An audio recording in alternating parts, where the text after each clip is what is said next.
بہت بڑی ایک عید اور ایک بہت بڑی مناسبت کہ ولادت جناب سیدہ سلام اللہ علیہا، بہت سی چیزوں کے مصداق قرآن کے اندر بہرحال مساجد موجود ہیں.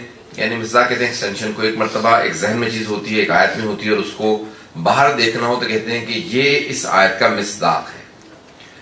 سورہ کوثر کا اگر مصداق دیکھنا ہے تو جناب سیدہ سلام اللہ کو دیکھ لیجیے، اور لیلۃ القدر کا مصداق دیکھنا ہے تب بھی جناب سیدہ ہی کو دیکھ لیجیے. بہت سی آیات ہیں جو بی بی کی طرف اشارہ کرتی ہیں. جو سورہ مکہ میں نازل ہوا، قرآن کے 114 سورے، سب سے مختصر سورہ جو ہے وہ سورہ کوثر ہے. اور اس سورے میں ایسے بہت سے الفاظ اور ایسی بہت سی ترکیبیں آئی ہیں جو اس سورے کے علاوہ کسی اور سورے میں نہیں آئے. لفظ کوثر صرف اسی سورہ میں آیا ہے، اس کے علاوہ کسی اور سورے میں نہیں آیا. لفظ ابتر یہیں آیا اور کہیں استعمال نہیں ہوا. فصل لربک وانحر، اس ترکیب کی آیت پورے قرآن میں آپ کو کہیں اور نہیں ملے گی. انا اعطیناک، اس انداز سے خدا نے کہیں میں نہیں کہا. ولقد اعطیناک کہا ہے، ولسوف یعطیک ربک کہا ہے، اور بہت سی آیات ہیں جہاں پہ اللہ کہتا ہے ہم نے عطا کیا ہے، یہ عطا کرے گا. لیکن کہیں پہ بھی اس انداز سے اللہ نے فخر کر کے نہیں کہا کہ اے حبیب ہم نے آپ کو کوثر عطا کیا. یہ عطا کرنے کا انداز بتا رہا ہے کہ اللہ نے کوئی بہت ہی خاص چیز عطا کی ہے کہ دینے والے کو، عطا کرنے والے کو خود اپنی عطا پہ ناز ہے. قرآن کے اندر بہت سے سورے ہیں. آئیے ذرا چند میں نے آپ کے سامنے 2-3 آیتوں کا اشارہ کیا. ایک سورے کا سورہ کوثر ہے، سورہ قدر ہے. ایک اور اشارہ صرف سورہ بہرحال حل اتی، سورہ دہر جسے کہا جاتا ہے، وہ بھی سورہ جناب سیدہ کی شان میں ہے. لیکن ایک آیت کی طرف اشارہ کرتے ہوئے آگے بڑھوں گا. سورہ رحمان کے اندر بہت سی آیات اہل بیت علیہ السلام کی طرف اشارہ کرتی ہیں. هل جزاء الاحسان الا الاحسان، کیا احسان کا یا نیکی کا بدلہ نیکی کے علاوہ اور کچھ ہو سکتا ہے؟ جہاں پہ بھی اللہ سوال کرتا ہے نا، یہ سوال نہیں، یہ سوال نہیں ہے. یہ نہیں ہے کہ اللہ پوچھ رہا ہے کہ مجھے بتا دو. یہ کوشچن دیکھیں، جب سوال کیا جاتا ہے تو وہ ہوتا ہے پوچھنے کی غرض سے.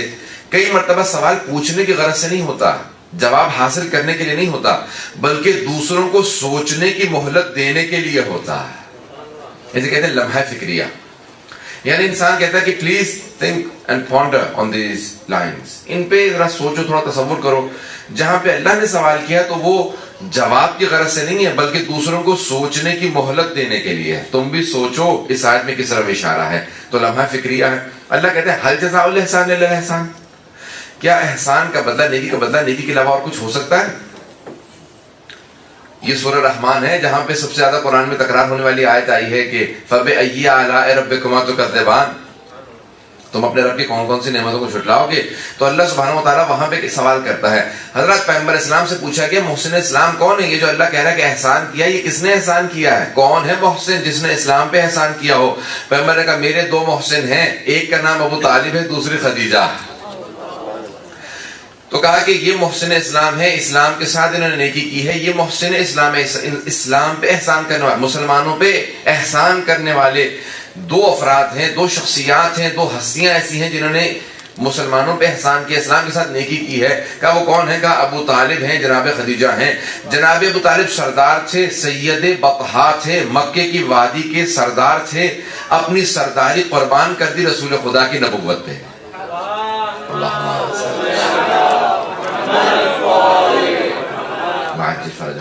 اور جناب خدیجہ ملیکۃ العرب، ملیکۃ العرب کا ان کو لقب دیا گیا تھا. کوئین نہیں تھی، ملکہ نہیں تھی. توجہ ہے مجھ میں کہ میرے ساتھ، ملکہ نہیں تھی یعنی عہدے پہ نہیں تھی، لیکن دولت اتنی زیادہ تھی بی بی کے پاس کہ سب لوگ کہتے تھے کسی ملکہ کے پاس کیا دولت ہوگی جو ان کے پاس ہے. تو تجارت کی وجہ سے بی بی کی اتنی دولت تھی کہ ان کو ملیکۃ العرب کہا جاتا تھا، کہ عرب میں سب سے زیادہ دولت مند بی بی ہیں، اس لیے ملیکۃ العرب یہ لقب تھا بی بی کا. حضرات اب کیا کیا، ان دونوں نے اپنی ہر چیز کو جناب ختمی مرتبت پہ قربان کر دیا. جناب خدیجہ نے ساری دولت قربان کر دی. اتنی دولت تھی کہ جب بی بی چلتی تھی تو بیوی کی چادر کو پیچھے پکڑ کے چلنے والی بہت سی کنیزیں ساتھ چلا کرتی تھی، کہ یہاں تک کہ عرب کی مستورات کہتی تھی جس کی چادر کو اٹھانے والی اتنی کنیزیں ہیں. آپ سوچئے کہ کتنی دولت مند بیوی ہوں گی. حضرات یہ ہیں جناب خدیجہ الکبریٰ. لیکن جب آخری وقت آیا تو ان کا یہ عالم تھا کہ انہوں نے جناب ختمی مرتبت سے وصیت کی کہ اے رسول خدا مجھے میری اسی پوشاک میں دفنا دیجئے گا. میری اسی پوشاک، میری کرتے میں میرے اس لباس میں دفنا دیجیے گا. تو جناب ختم مرتبہ کہتے ہیں درود و سلام خدیجہ کی ذات پہ کہ جس نے اپنے آخری وقت کے اندر بھی میرا لحاظ رکھا. جانتی تھی کہ میں شیب ابی طالب میں محصور ہوں, اس وقت دولت ختم ہو چکی ہے, ہم فاقے کر رہے ہیں, پتے کھا کے گزارا کر رہے ہیں. وہ جانتی تھی کفن کے لیے بہت دشواری ہوگی, وصیت کر دی یا رسول خدا میں جانتی ہوں ساری دولت قربان کر چکی ہوں, مجھے میری پوشاک میں دفنا دیجیے گا. پیغمبر جانتے ہیں کہ خدیجہ جانتی ہیں کہ کیا اسلام میں وصیت پہ عمل کرنا واجب اگر مطابق شریعت ہو. جانتی تھی نا کہ پیغمبر کفن نہیں دے پائیں گے, تو کہا کہ مجھے میری پوشاک میں دفن کر دیجیے گا. تو پیغمبر کہتے ہیں میں کبھی بھی نہیں بھول سکتا کہ خدیجہ نے اس حد تک لحاظ رکھا میرے محصول ہونے کا. اور دوسرے جناب ابو طالب ہیں, کہا وہ سردار مکہ تھے لیکن آخری وقت کیسا گزرا.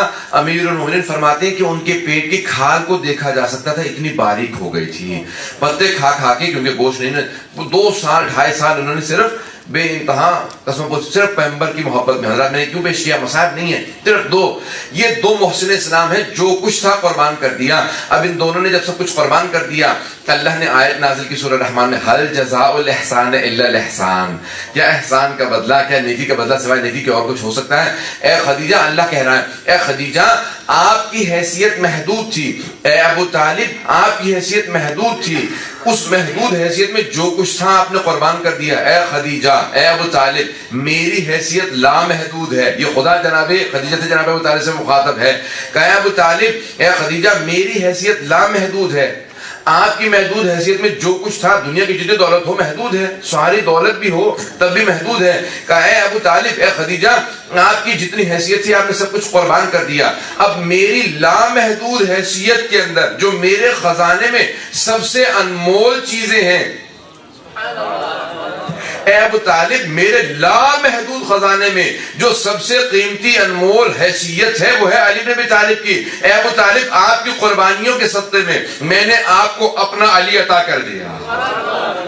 اے خدیجہ آپ کی حیثیت محدود تھی, آپ نے سب کچھ قربان کر دیا. میری لامحدود حیثیت میں جو سب سے قیمتی ہستی تھی اس کا نام فاطمہ تھا, میں نے فاطمہ آپ کو عطا کر دیا.